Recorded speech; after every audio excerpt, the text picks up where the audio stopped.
That summer, they said a school teacher set her husband's house on fire and stood there watching it burn, her eyes dry as dust.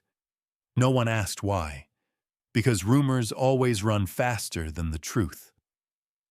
Until one day, someone walked out of the dust and gave her a reason to believe again. From that moment on, everything the town thought it knew about guilt, about forgiveness, and about the kind of light that never dies, began to change. Stay with me for just one more minute, and I'll tell you how she used the one thing no one expected, her knowledge, to bring the truth back into the light. Tell me where you're watching from tonight, and if stories like this still warm your heart on cold nights, hit subscribe so you don't miss the next light still flickering through the dark. May your night be gentle before the next wind begins to rise. The sun above Dry Hollow had a cruel memory. It remembered every sorrow that had ever walked its roads. The earth cracked under its gaze, the color of rust and regret, and the wind moved like judgment with wings. It carried not only dust but whispers, names, half-remembered stories, and sins that the town had long since decided were true. Horses flicked their tails against flies, wagons creaked down the road, and the air shimmered with heat so thick it bent the horizon. Dry Hollow was small, but its silence was big enough to swallow a soul. A single main street stretched through it, lined with weather-beaten buildings whose paint had long surrendered to the sun. There was one church for the hopeful, one for the unforgiven, and a sheriff who didn't bother to draw the line between them anymore. The town didn't welcome strangers, and it had no mercy for women who walked alone. Eleanor Hayes stepped into that silence as if she were walking through a dream that didn't want her back. 32, pale from grief and hunger, she looked older than her years. Her once blue dress had faded to the color of dust, her boots scuffed, her shawl threadbare and sun-bleached. But her back was straight, her stride deliberate. Beneath the fabric that shadowed her face were eyes that had once guided children's hands over chalk and paper, eyes that had once believed in redemption. She had been a teacher once, the kind the children adored. Her voice had been gentle, steady, like a lullaby meant for restless hearts. In her classroom, the smell of pine and chalk dust mingled with laughter. She used to tell her students that words could light up even the darkest corners of the world. But words had betrayed her. The night her husband's cabin burned, they turned on her, spreading like fire through dry grass. She struck the match, they said. She killed him. Though the court had set her free, the town had not. The school board smiled politely, offered sympathy, and quietly told her not to return. Parents pulled their children close when she walked by. She learned that innocence was no shield against a story once people decided how it should end. Now, she stood before the diner, the only place in town where water and cruelty were served in equal measure. The men on the porch fell quiet as she approached. One spat tobacco into the dirt. Another muttered, "Didn't think she'd come back here." Eleanor didn't meet their eyes. The heat pressed against her skin like punishment as she reached for the door handle. The little brass bell above the door trembled when she entered, giving a single, uncertain ring, as though even it hesitated to announce her. Inside, the air smelled of coffee and sweat. Dust motes drifted in the sunlight, spilling through warped glass. A few men sat hunched over their plates. The bartender, a broad man with tired eyes, looked up from behind the counter. His hand froze halfway through wiping a glass. Eleanor stood still for a moment, feeling the weight of every gaze. Her voice, when it came, was soft and even. "Just a cup of water, please." The silence was instant, heavy. Somewhere, a fork clinked against a plate. Then a voice from the back, low, sharp, satisfied. "That's her, the widow who burned her husband's cabin." The words hung in the air like smoke, acrid, suffocating. The bartender's expression hardened. He set the cup down, filled it halfway, then paused. His jaw flexed once before he poured the water out again. "We don't serve your kind," he said flatly. Eleanor's throat tightened, but she didn't argue. Grief had taught her the futility of defending herself to those who wanted her guilty. She gave a small nod, turned toward the door, and walked away. Her steps slow, deliberate, her shadow long across the wooden floorboards. For a moment, her reflection caught in the window pane, a pale figure half swallowed by sunlight, half by memory. Outside, the air was blinding. The sun carved everything into sharp edges. Buildings, fences, her loneliness. She stepped back into the dust, the chatter behind her already starting again, a low hum of satisfaction. Then came a sound. "Ma'am, you want to meet my daddy?" The voice was high, light, a note of mercy in a desert of noise. Eleanor stopped. By the hitching post stood a little girl, barefoot and freckled, her hair the color of wheat in late summer.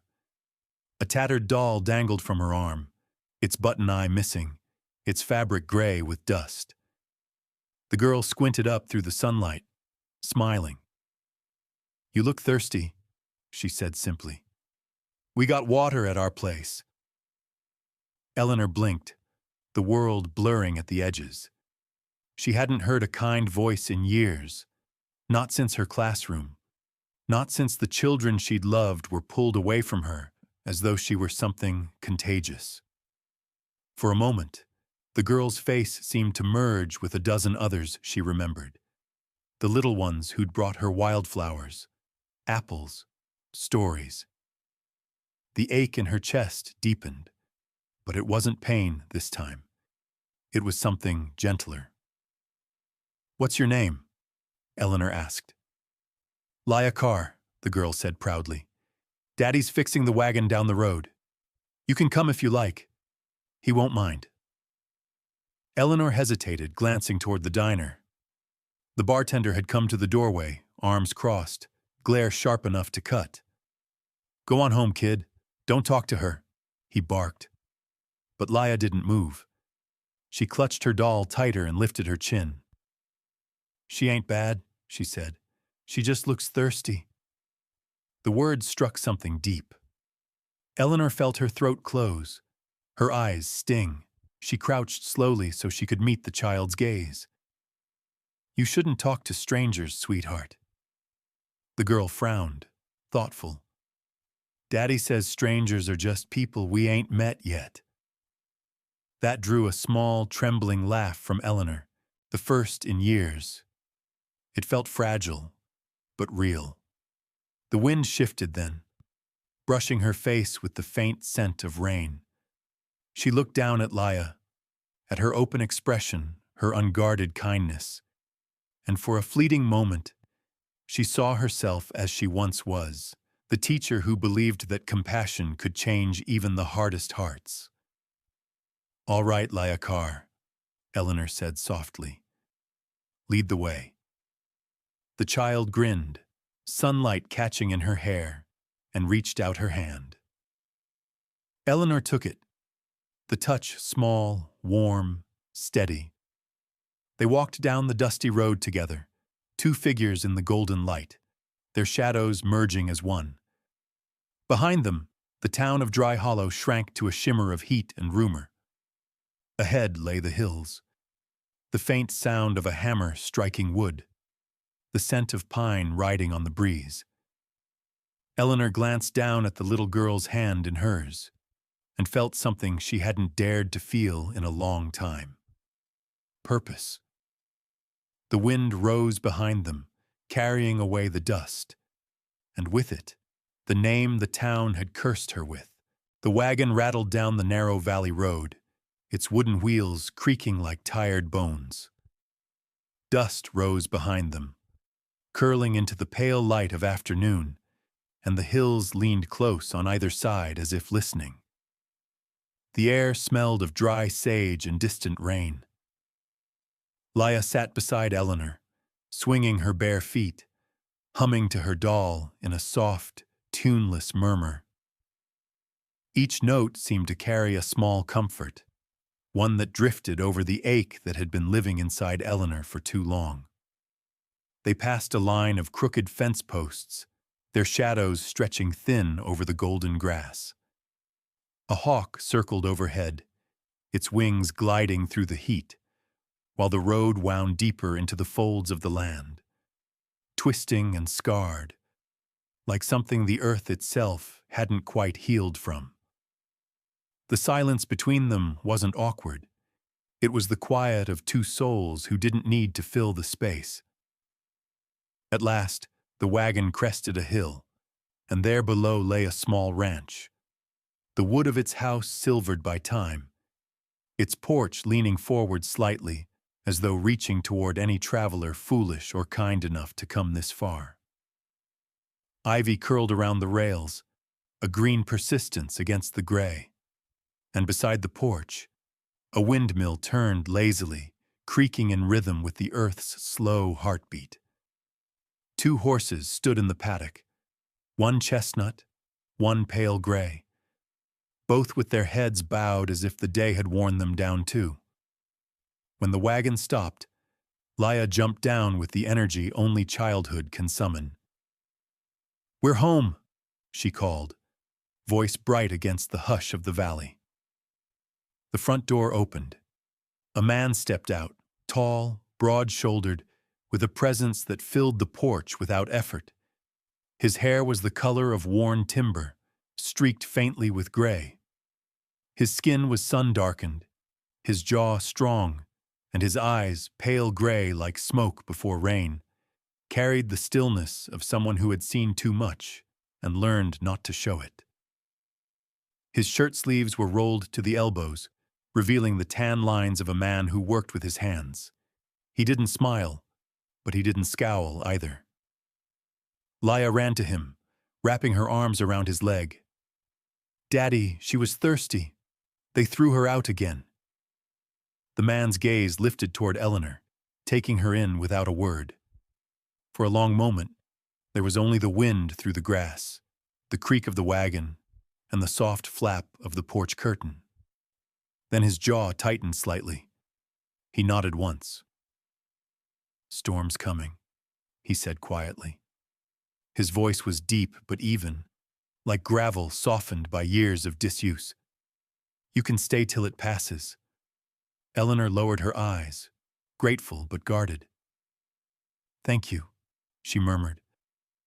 He didn't answer, just turned and walked inside, his boots thudding softly against the floorboards.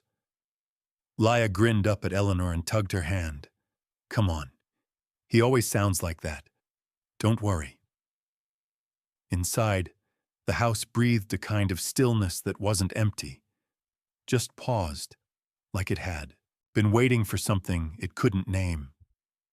The air smelled faintly of pine resin and oil lamp smoke.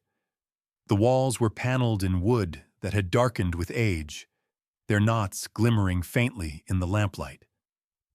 A stone hearth took up most of one wall, the fire within low but steady. On the mantel above it rested a single photograph in a cracked frame, a woman smiling softly toward a life that no longer existed. Eleanor paused before it. The woman's hair was light, her eyes gentle, her smile caught somewhere between joy and secret sadness. "She was beautiful," Eleanor said softly. Marshall's voice came from behind her. "My wife," he said simply, "June. She drowned near South Ridge." Eleanor turned slightly, unsure what to say. His tone wasn't bitter, but the air around the words felt heavy, like rain waiting to fall. He leaned against the door frame, arms crossed loosely, gaze on the fire. The shadows moved across his face, softening the hard lines into something almost tender. "I'm sorry," Eleanor said, and meant it. He gave a brief nod, not dismissive, not accepting, just acknowledging the sound of sympathy. Laya came running in then, holding her doll upside down. "Can she sleep by the fire, Daddy? She's tired." Marshall glanced at Eleanor, then at the couch near the hearth. "There," he said. "You can rest there for now." Eleanor hesitated, unused to the sound of permission. "I'll help with supper," she offered. "I'm used to doing more than sitting." He almost smiled, just a flicker. "There's stew on the stove. Laya will tell you where things are." And with that, he disappeared through a side door, the screen creaking shut behind him. The kitchen was small, practical. Pots hung neatly above the counter, the iron stove ticking quietly as it cooled.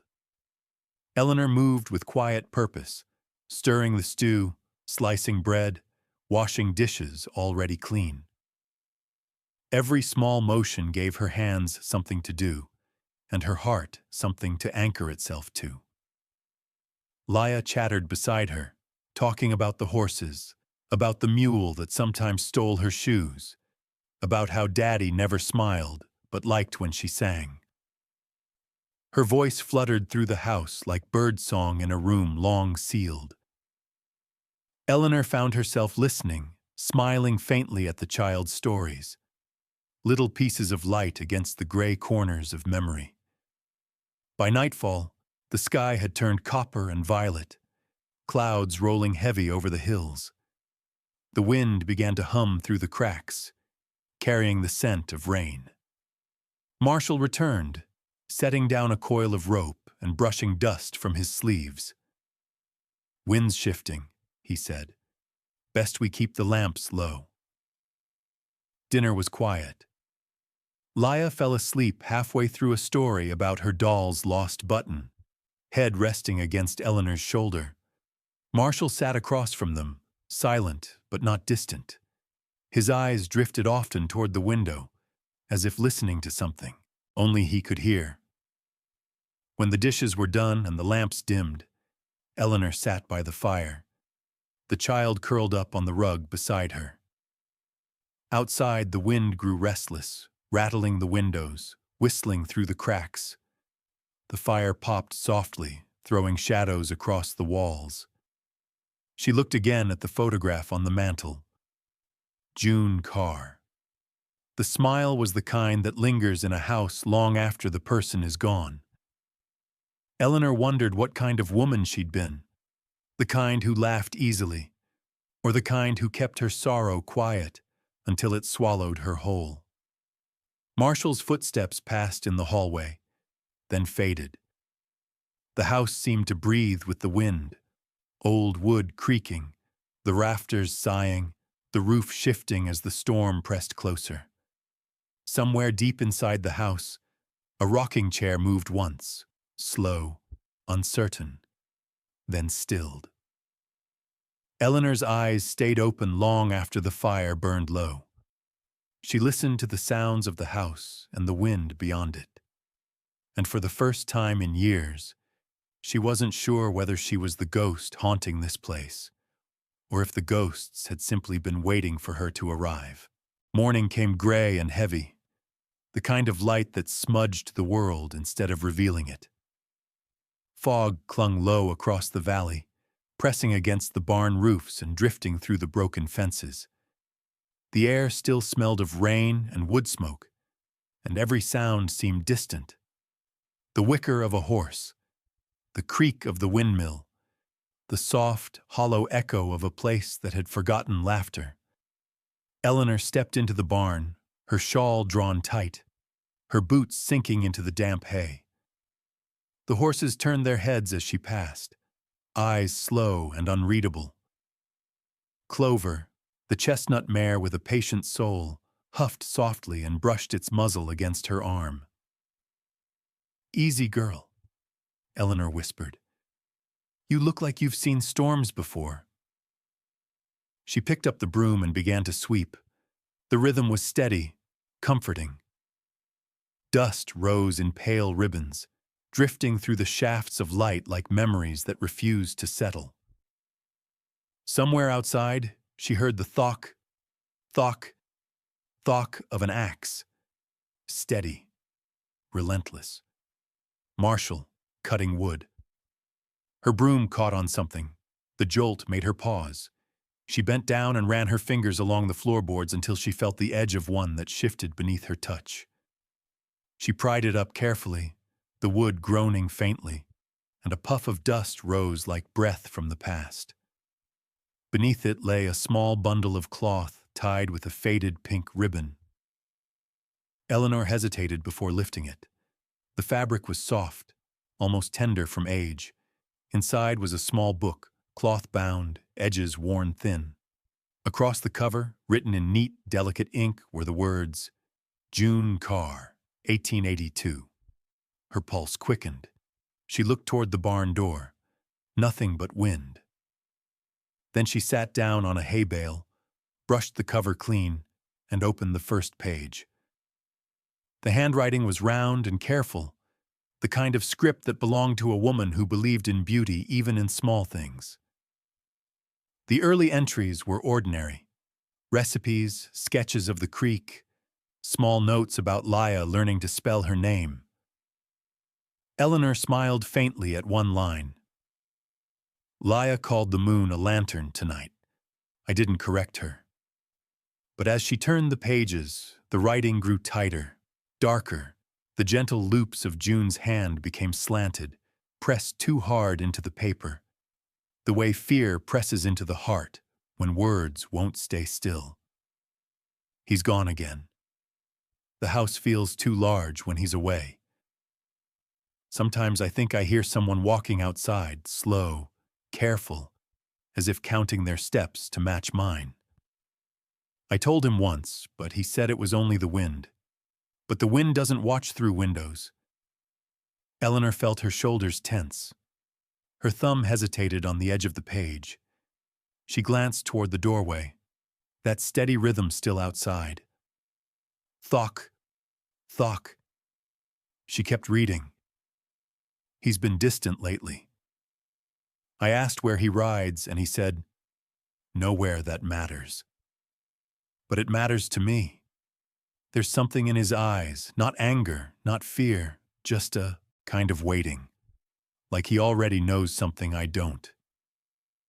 Her breath caught. The words began to sound less like a diary and more like a confession.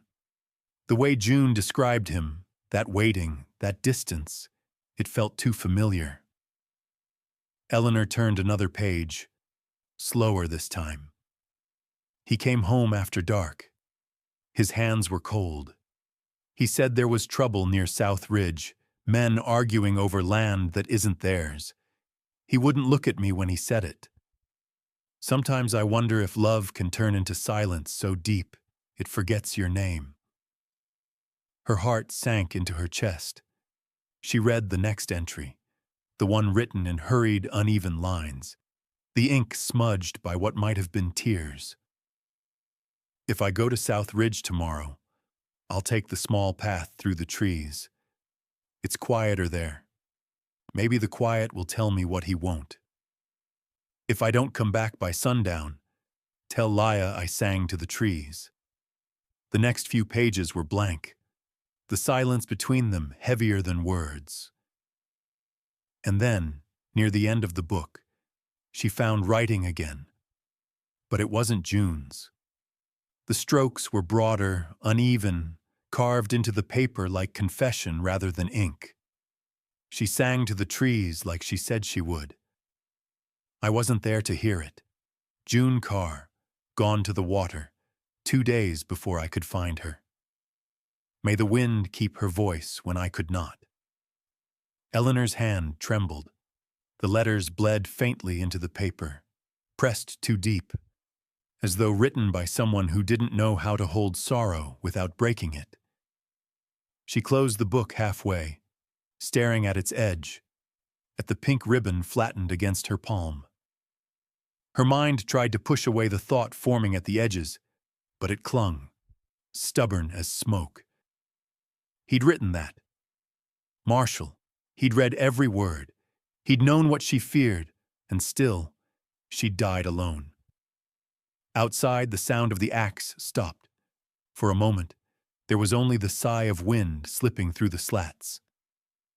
Eleanor froze, listening.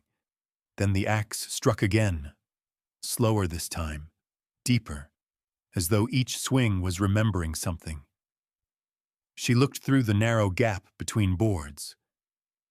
Marshall stood there, tall, steady, his shirt damp with sweat, his arms moving in the same rhythm as always. He didn't look up. He didn't stop. Eleanor couldn't decide what frightened her more, the idea that he didn't know what happened to June, or that he did. She looked back at the book. The last line shimmered in the half-light. May the wind keep her voice when I could not. The wind swept through the barn just then, stirring the hay, making the dust dance like faint ghosts in sunlight. It brushed her cheek, cool, tender, and for a heartbeat, she thought she heard humming. Faint, far away, like a song carried from the trees. She shut the book carefully, tying the ribbon back around it, her fingers trembling. The rain came hard that night, a merciless curtain falling over Dry Hollow, washing the world in gray. The sound filled every corner of the house. The roof moaned, the shutters clattered, and the wind pressed its cold breath against the walls. Eleanor stood alone in the dim hallway, her candle trembling, the flame a thin heartbeat of light in the storm. Sleep had no place here tonight, not with the thoughts clawing through her mind since she'd found that old journal, since she'd begun to question whether silence could be more dangerous than lies. She moved toward the study, that door she'd never dared to open. The handle was cold beneath her fingers, as though guarding something meant to stay buried. When it turned, a faint sigh of dust escaped, and the smell of ink and smoke swept out like a memory returning uninvited. The room was small, shadowed, its shelves sagging under the weight of forgotten ledgers. A single oil lamp sat dark atop the desk. She lit it, and the flame revealed a map of age and regret, stacks of faded papers, a dried quill, a half-empty bottle of ink. On the wall hung a photograph, June Carr, smiling faintly at a man beside her, unaware that a single signature would one day shatter everything. Eleanor's gaze fell to the desk drawer. She pulled once. It resisted. Again, it caught. Then something inside shifted, and a false bottom slid loose. Beneath it lay a sealed envelope, brittle and yellowed, the edges curled like burned leaves. Across its front, written in neat cursive, were the words, "To the Mayor of Dry Hollow, urgent and personal." Her pulse quickened. She tore it open. Inside were several folded pages, the ink fading but the emotion still raw, bleeding through the years. The first line trembled as though written by a hand that had already begun to lose hope. "Mr. Mayor, I write this not as a wife, but as a witness to what greed can make of good men. They told me it was for the town, that Marshall could help the families here rebuild, that signing those deeds would bring work and water back to Dry Hollow. They came to me when he was away, spoke kindly, offered tea. They said he trusted me to see reason.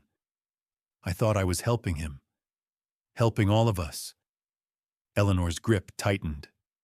Her eyes darted down the page, every line cutting deeper. "But now I see what they've done.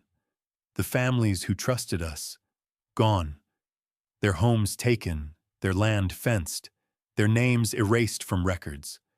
And my husband's name, the first on the page, used to condemn them all. He doesn't know. He thinks I stood beside him in this. But I was the one who brought those papers home. I was the one who told him to sign. The ink blurred where water had once fallen, or tears. They promised good. They meant ruin. I hear their horses outside now, watching. They said if I speak, it will be the end for him too. And he's so tired, always away now, chasing redemption that never comes home. Maybe he already knows something is broken and doesn't want to name it. Eleanor's chest constricted. The words swam before her eyes. If you read this, it means they've silenced me, or that I couldn't bear the weight anymore. Tell Laia I sang to the trees because they were the only ones who still listened. Tell Marshall I never blamed him, only myself for believing in men who wore kindness like a mask. The last line was faint, scratched almost into the paper rather than written. Forgive him if anyone ever can. He never knew what he was signing. And below, in a different hand, heavier, darker, pressed into the fibers as if carved with grief. She did not deserve their lies. I should have seen the storm coming. MC. The room spun. The words blurred together. I was the one who brought those papers home. Eleanor pressed the letter to her chest, the ink smearing against her palm.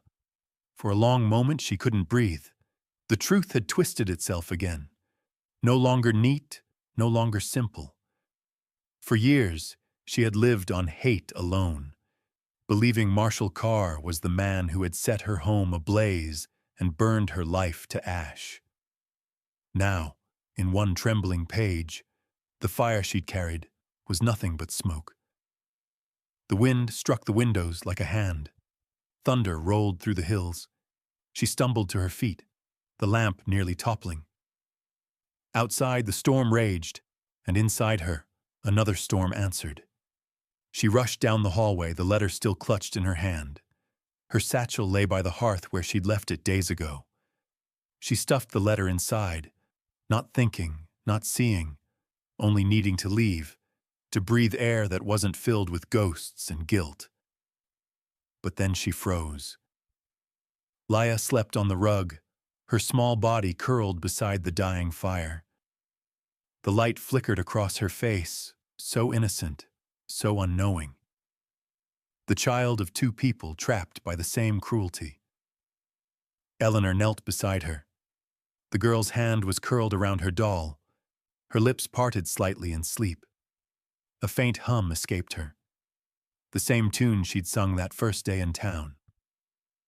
Eleanor's heart twisted painfully. She brushed a strand of hair from the girl's forehead, then stood, stepping toward the door. Rain lashed the glass. Lightning carved the sky open. And still, that last line of the letter echoed through her mind. Forgive him, if anyone ever can. Her throat tightened. For years, she had built her life on the foundation of pain, of names and signatures that stole her husband's life and her own peace. And now she knew the cruelty hadn't been born in this house, but had been planted here by hands she'd never seen. Her fingers closed around the doorknob. The wood was cold, slick with condensation. She turned it halfway, and then stopped. Behind her, Laia murmured in her sleep, "Ma'am, don't go. The rain's still heavy." The sound broke her. Eleanor's knees gave way. She sank to the floor, clutching the letter like it could still burn, like it still had breath. Outside, the rain beat harder, wild and endless. Inside, she wept. Not for revenge, not for the dead, but for all the mercy she had spent her life running from. The sky over Dry Hollow was the color of ash and pewter. A thin rain had begun before dawn, soft as forgiveness, steady as truth. Eleanor rode slowly through the mud, the letter of June Carr wrapped in oilcloth and tied against her chest like a final heartbeat. Each hoofstep echoed faintly against the stillness of a town that had long stopped believing in justice. By the time she reached the square, people were already gathering. Farmers with mud on their boots, widows in shawls faded by years of wind, and the curious who still whispered her name with doubt. A notice had been nailed to the courthouse door at dawn. Public hearing concerning the land seizures of 1882. Inside, the town hall smelled of damp wood, paper, and the faint memory of smoke. The mayor sat high upon the dais, his gray hair slicked back, his face pale with apprehension. Alongside him were 4 councilmen, their coats dark with rain, eyes darting like trapped birds. The clerk shuffled his papers, clearing his throat. "Mrs. Hayes," he said, "you've brought new evidence before this council. Present it now." Eleanor stepped forward, rain still glistening on her shawl. Her voice was low but unwavering. "This is the letter of June Carr, wife of Marshall Carr, written before she was found dead near South Ridge Creek. It names those who deceived both her husband and my late one, Henry Hayes." She placed the envelope upon the desk, and it tells what truly burned that night. A rustle swept through the benches. Eleanor unfolded the letter and began to read, her voice steady even as her hands trembled. They made Marshall believe he was signing for the town's future. They said the farmers would be paid, that widows would be protected. But I saw the deeds and the names behind the ink. Harlan Drew, Amos Keene, Walter Prowse. They forged papers, burned homes, and left my husband blamed for the land he never wanted. If I die, let this letter speak. We were pawns in their greed. They used love against itself. The words hung in the room like smoke that refused to clear. The mayor's hand tightened on his cane. One of the councilmen rose sharply. "Lies," he spat. "A dead woman's grief. We acted under the town's order." Marshall stood at the back of the room, his broad frame drenched from rain, hat clutched in his hand. "You acted for your own pockets," he said quietly, "and you left graves behind to fill them." Gasps rippled through the crowd. Eleanor turned toward him. Their eyes met, the first time without accusation. There was pain there, yes, but also a fragile understanding. They had both been broken by the same lie. The mayor gestured for silence. "We will read the record aloud," he said. The clerk opened a leather-bound register, the ink faint but legible. Under the date March 14, 1882, he read the signatures, and there it was, Marshall Carr, alongside the 3 names June had written. Eleanor's breath caught. "You see," she whispered. "His name was used to give legitimacy, and mine was cursed because my husband tried to resist." A woman in the back stood, old, stooped, her face shadowed by a dark bonnet. "Henry Hayes was no arsonist," she said, voice trembling. "He tried to warn us they'd come for our land. We didn't listen." The room erupted again. Shouts, denials, prayers. The mayor struck the gavel, but the noise only softened when he rose to his feet. "Enough!" His voice echoed through the rafters. "I was there too. I signed those same orders. I believed the men who brought them."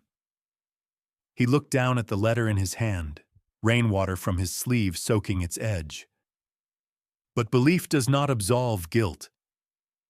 The silence that followed was pure and terrible. At noon, the hearing turned into a trial.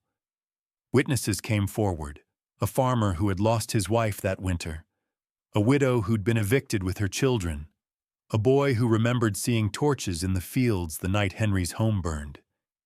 Each voice added weight to June's words, until even the councilmen could not meet one another's eyes. Finally, the mayor spoke again, his tone stripped of formality. "It is decided," he said. "The deeds signed under fraud will be nullified. Lands taken from the Valley families will be restored. The men named in this letter, Drew, Keene, and Prowse, will stand trial in the county court." He turned toward Eleanor, his voice gentler now. "Mrs. Hayes, by this council's word and by the evidence here, you are cleared of all accusation in the fire that claimed your home. And let it be known," he added, glancing at Marshall, "that Mr. Carr was deceived, not complicit. He too stands absolved."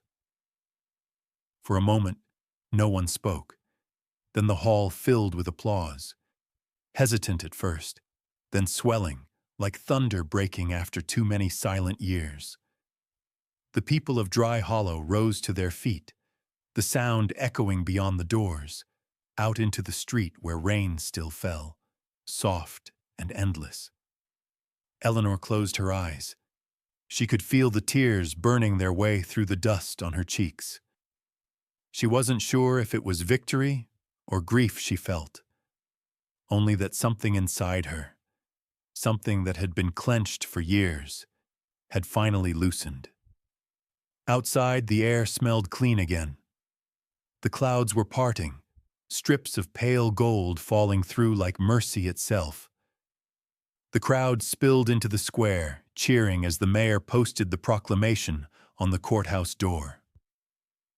Marshall stepped beside her, the brim of his hat dripping rain.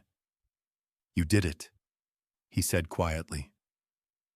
Eleanor shook her head. No, she did. She lifted the damp letter toward the light.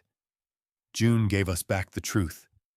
He nodded, looking toward the horizon where the rain blurred into sunlight. "Then maybe it's time we start living by it."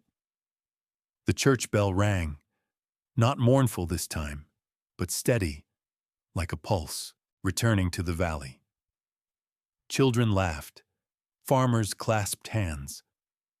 For the first time in years, Dry Hollow breathed again. Eleanor looked around at the people, the fields stretching beyond them, the wet earth beginning to steam in the new light. The letter in her hand trembled. Then she folded it gently and pressed it against her heart. "Some storms don't end," she murmured. "They just learn to rain gently." Marshall smiled faintly. "And sometimes," he said, "they leave the land richer." They stood side by side as the bell tolled once more, the sound rolling through the valley, not as a warning, but as a promise. Spring came quietly to Dry Hollow, not in bursts of color or fanfare, but in soft persistence. A thaw that touched fence posts, thawed creeks, and hearts alike. The wind no longer howled through broken shutters but hummed gently across the hills, stirring the scent of wet pine and tilled soil. For the first time in many years, Eleanor woke without the weight of accusation pressing against her chest. The letter that had once burned in her hands now rested folded in a small box beside her bed, a relic of truth rather than pain. She stayed.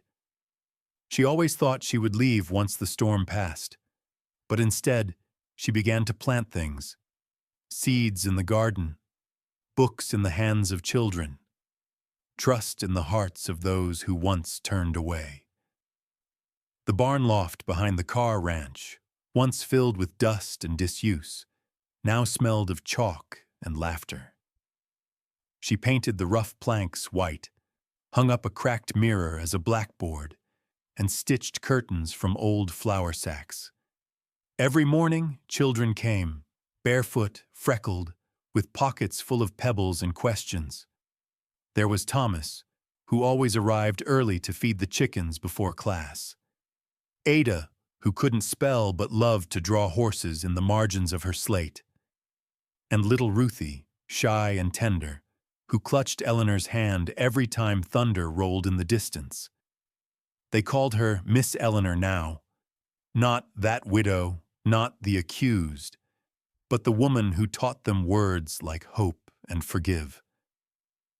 Sometimes, as she wrote letters on the board, she caught herself tracing the loops of her husband's handwriting, the same hand that once signed away his life in fire and rumor.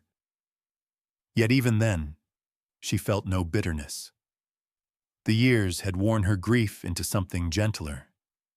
Not the sharp edge of sorrow, but the smooth calm of remembrance. Marshall worked the fields through those months, his quiet presence a constant rhythm behind her days. He had aged in ways only forgiveness could show, a bit slower, a bit softer, but steadier. Often he brought in wood for the stove or mended the steps where the children tripped. Once, he stood at the doorway watching the class recite their alphabets, a faint smile hidden beneath his gray-streaked beard. "You're rebuilding this place better than it ever was," he said one afternoon, his voice carrying the warmth of something long withheld. Eleanor smiled. "No," she answered softly.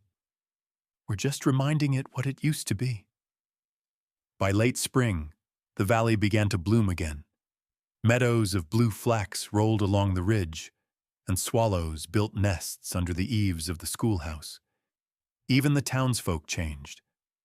The same people who had once crossed the street to avoid her now brought pies and kindling, murmuring apologies not in words, but in gestures. The whispers had turned into greetings, the stares into nods. On Sundays, the church bell no longer sounded like a verdict, but a hymn.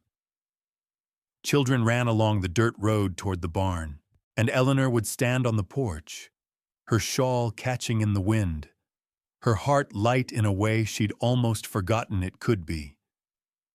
One evening, as dusk folded over the hills, she stepped into the car living room. The air was warm, faintly scented with smoke and lilac. She stopped. Above the hearth, two portraits hung side by side, June's, smiling with that same gentleness that had once haunted the house, and hers, painted by one of the children from the school, all soft strokes and hopeful color. Between them, a small brass plaque gleamed. Lit by her, kept warm by her. Eleanor stood still, her breath caught between disbelief and tenderness.